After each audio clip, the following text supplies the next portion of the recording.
दोस्तों, राहुल गांधी एक बार फिर सड़क पर उतरने वाले हैं। इस बार चुनाव आयोग कटघरे में है। हमारा और आपका संवैधानिक अधिकार वोट चोरी किया जा रहा है, यह आरोप खुले तौर पर लगाया गया है। चुनाव आयोग पूरी तरीके से खामोश है, एक शब्द नहीं निकला है अब तक। अब तो बीजेपी ने भी वोटर लिस्ट को लेकर वही आरोप लगा दिए हैं जो कांग्रेस पार्टी लगा रही थी। ऐसे में ज्ञानेश कुमार को मुंह छिपाने की जगह शायद मिल नहीं रही है। रायता बहुत ज्यादा फैल चुका है। शायद यही वजह है कि अब तक वो सामने नहीं आए हैं, और अब जब वो सामने आएंगे भी तो क्या उनके हाथों में इस्तीफा होगा? क्यों, बताता हूं आपको। नमस्कार, मेरा नाम हिमांशु मिश्रा है, आप देख रहे हैं 4PM न्यूज नेटवर्क। दोस्तों, 7 अगस्त 2025 को प्रेस कॉन्फ्रेंस करके राहुल गांधी ने एक ऐसा एटम बम फोड़ा कि चुनाव आयोग के दफ्तर की दीवारें दरक गईं। एक स्वायत्त संस्था की इतनी छीछालेदर इससे पहले इतिहास में कभी नहीं हुई। शायद मोदी जी हैं तो सब कुछ मुमकिन हो रहा है इस देश के अंदर। हालांकि यहां भी एक खेल हुआ है दोस्तों। पहले तो बीजेपी वाले चुनाव आयोग की वकालत के लिए मैदान में उतर आए थे, कांग्रेस को ही घेरने में लगे हुए थे, पर धीरे धीरे शायद उन्हें यह एहसास हो गया कि इस बार मामला थोड़ा गंभीर है, हाथ में आएगा नहीं, तो तुरंत ही स्ट्रेटेजी बदल ली, पलटी मार गए। खुद भी चुनाव आयोग के खिलाफ मोर्चा खोल दिया। कांग्रेस के आरोपों को ही फोल्ड करके नए तरीके से लिफाफे में रखकर दे दिया। लोग पूछने लगे कि इसमें नया क्या है, पहले बचाव क्यों कर रहे थे जब अब खुद ही आरोप लगा रहे हो? इस बीच अकेला कौन रह गया? चुनाव आयोग, जो कथित तौर पर साहब के इशारे पर धांधली कर रहा था। लेकिन अब सारे रास्ते बंद हो चुके हैं दोस्तों।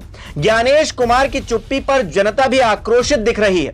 लोगों का गुस्सा सोशल मीडिया से लेकर तमाम जगहों पर फूट रहा है। दूसरी तरफ सुप्रीम कोर्ट में भी चुनाव आयोग को खरी खोटी सुनने को मिल रही है। वोटर लिस्ट से हटाए गए 65 लाख से ज्यादा नामों को वेबसाइट पर रिलीज करने के लिए कह दिया गया है। और जिस तरह की घबराहट दिख रही है उससे साफ है कि दाल में कुछ काला नहीं है, पूरी दाल ही काली है।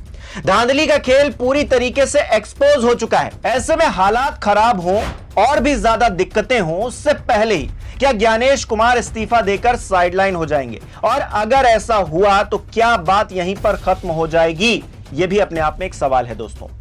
राहुल गांधी एटम बम फोड़ने के ठीक 10 दिन बाद बिहार में वोट अधिकार यात्रा करने जा रहे हैं। यह यात्रा SIR की अनियमितताएं और वोट चोरी के आरोपों पर चुनाव आयोग को घेरने के लिए है। इस यात्रा में तेजस्वी यादव भी राहुल गांधी के साथ होंगे। तमाम और विपक्षी दल भी साथ में कदम ताल करेंगे तो मुश्किलें बीजेपी की बढ़ जाएंगी, क्योंकि चुनाव आयोग की पोल खोलने भाजपाइयों की भी चूल्हे हिलाकर रख दी हैं। बिहार चुनावी राज्य है और यहां एक बड़ा जन आंदोलन खड़ा हो गया तो चुनाव पर इसका सीधा असर पड़ेगा। मोदी शाह के किए कराए पर पूरी तरीके से पानी फिर जाएगा। जो स्ट्रेटजी बनाई जा रही थी इतने महीनों से, जिस तरह से नीतीश कुमार को साइडलाइन किया जा रहा था, तमाम लोगों को लाकर समीकरण बैठाए जा रहे थे, वो सब तो ध्वस्त हो जाएगा दोस्तों। किसी ना किसी को बलि का बकरा इसमें बनाना पड़ेगा। और इस वक्त ज्ञानेश कुमार से ज्यादा मुफीद कोई नहीं है भारतीय जनता पार्टी के लिए। और इस बात पर हैरान मत होइएगा दोस्तों कि ज्ञानेश कुमार इस्तीफा लेकर प्रेस कॉन्फ्रेंस करने आ जाए। हालांकि आरोप लोकसभा चुनाव को लेकर उठे हैं। ऐसे में घेरे में पूर्व चुनाव आयुक्त राजीव कुमार भी हैं। उन पर भी कोई खतरा मंडरा रहा है क्या? सवाल यह, क्योंकि गुपचुप धांधली के स्क्रिप्ट पर शायरी की मोहर मारने वाले इकलौते वहीं तो थे। अब ऐसे में पूरा गेम खुल गया है, एक्सपोज हो गया है, तो तलवार उन पर भी लटक रही है। दोस्तों, सीधी सी बात है, एक व्यक्ति एक वोट, यह हमें संवैधानिक तौर पर अधिकार मिला हुआ है। अगर इसका उल्लंघन कहीं पर भी किसी भी दशा में किसी भी कीमत पर किया जाएगा तो जिम्मेदारी सीधी चुनाव आयोग की होगी। बीजेपी के साथ में साठगांठ करके क्या किया गया यह कोई नहीं पूछेगा। राजनीतिक तौर पर सवाल उठाए जा सकते हैं, कितने भी आरोप लगाए जा सकते हैं, लेकिन साठगांठ करके आपने जो किया, जनता के वोट को मैनिपुलेट करने की कोशिश की, जो इस देश का जनादेश होना चाहिए उसमें आपने सेंधमारी मारी, लीकेज की, उस पाइप को तोड़ दिया आपने, तो सवाल चुनाव आयोग से ही पूछा जाएगा। और गड़बड़ी सामने आएगी तो एक्शन भी चुनाव आयोग पर ही होगा। दोस्तों, अपने आप में जो आरोप लग रहे हैं वो कोई छोटी बात नहीं है और इस बार इसे कोई नकार भी नहीं सकता, क्योंकि बात सबूतों के आधार पर हो रही है। पहले तो कहा गया कि चुनाव आयोग पर पहले भी सवाल उठते रहे हैं, ईवीएम को लेकर सवाल उठते रहे, लेकिन पहले सबूत सामने नहीं आए दोस्तों, लेकिन इस बार राहुल गांधी 6 महीने की मेहनत करने के बाद सबूत लेकर सामने आ गए और उनके सबूतों पर और भी ज्यादा सबूत लेकर भारतीय जनता पार्टी के लोग आ गए। और बचा कौन?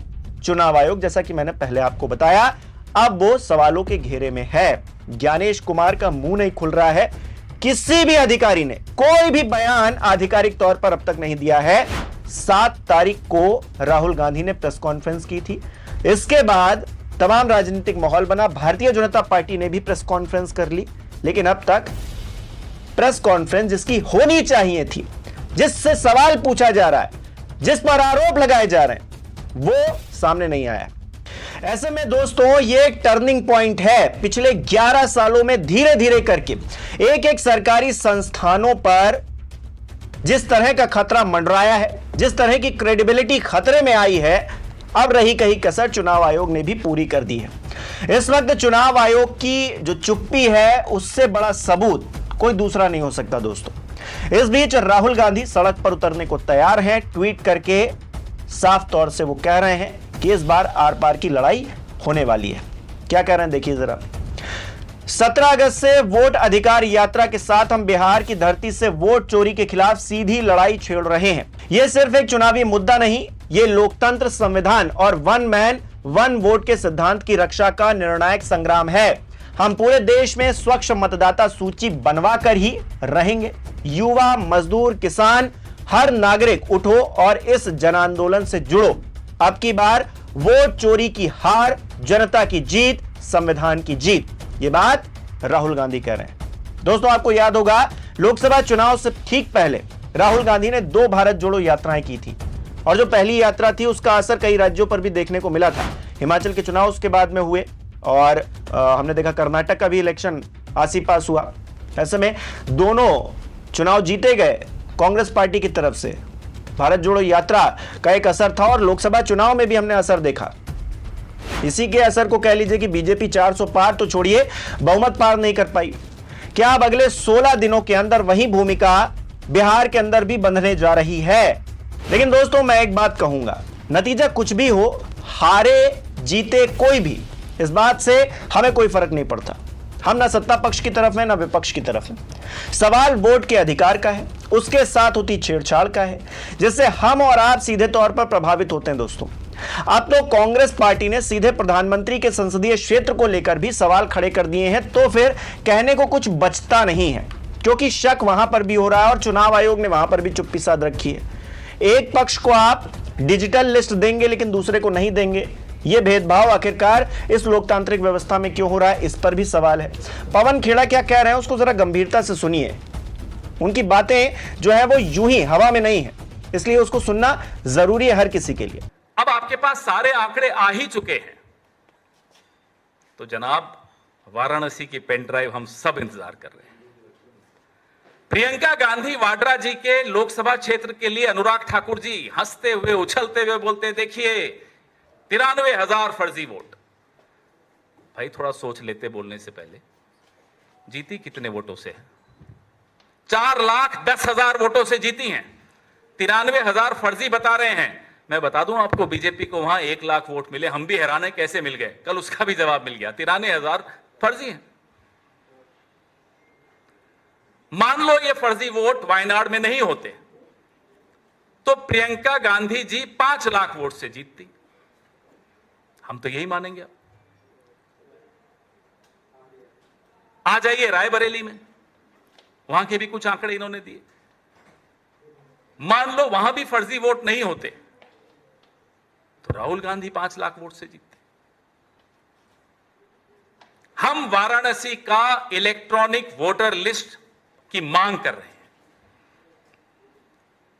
सबको यकीन हो जाएगा, हमें तो है, लेकिन कुछ लोग अभी भी बचे हैं जिनके मन में संशय है, उन्हें भी यकीन हो जाएगा कि एक बूस्टर डोज मिला था प्रधानमंत्री को। काउंटिंग के दिन, आधे दिन तक प्रधानमंत्री हार रहे थे। नरेंद्र मोदी वाराणसी से चुनाव हार रहे थे, गंगा पुत्रों ने उनका इलाज कर दिया था, लेकिन एक बूस्टर डोज फर्जी वोटर्स का मिल गया। 150 मिनट तक काउंटिंग का कुछ भरोसा नहीं मालूम पड़ रहा था, कहीं सब कोई आंकड़े नहीं आ रहे थे। अचानक वापस से आंकड़े शुरू हुए और प्रधानमंत्री जीत की ओर अग्रसर हो गए, 1 लाख वोटों से जीते। अगर ये आंकड़े हमारे पास आ जाते हैं, इलेक्ट्रॉनिक वोटर लिस्ट हमारे पास आ जाती है वाराणसी की, ये साबित हो जाएगा कि प्रधानमंत्री भी गद्दी को चुरा कर बैठे हैं। चोरी की कुर्सी है, वोट चुराया, चुनाव चुराया, कुर्सी चुराई, ये 3 चोरियां इस प्रधानमंत्री ने की हैं और ये अनुराग ठाकुर ने खुद साबित कर दिया। अब तक तो हम पर सवाल उठाए जाते थे, अरे साहब आपको तो संस्थाओं पर भरोसा नहीं है, राहुल गांधी तो संस्थाओं पर भरोसा नहीं करते। तो अनुराग ठाकुर क्या संस्थाओं पर भरोसा कर रहे थे कल? बीजेपी बोले तो बोले देखो साहब कितना अच्छा खुलासा कर दिया, वायनाड का खुलासा हो गया, रायबरेली का खुलासा हो गया, कन्नौज का खुलासा हो गया, डायमंड हार्बर का खुलासा हो गया। ये संस्थाओं पर सवाल नहीं। कुल मिलाकर दोस्तों सियासी लड़ाई बेहद दिलचस्प मोड़ पर आकर खड़ी हो गई है। चुनाव आयोग कटघरे में है, सवाल सैकड़ों हैं, लेकिन जवाब के नाम पर सिर्फ खामोशी है। इस खामोशी का तोड़ क्या इस्तीफा है या फिर कुछ और है? आपको क्या लगता है? अपनी राय हमें कमेंट बॉक्स में लिखकर जरूर बताएं। इस वीडियो को लाइक कीजिए, शेयर कीजिए और हमारे चैनल को सब्सक्राइब नहीं किया है तो वो भी कीजिए।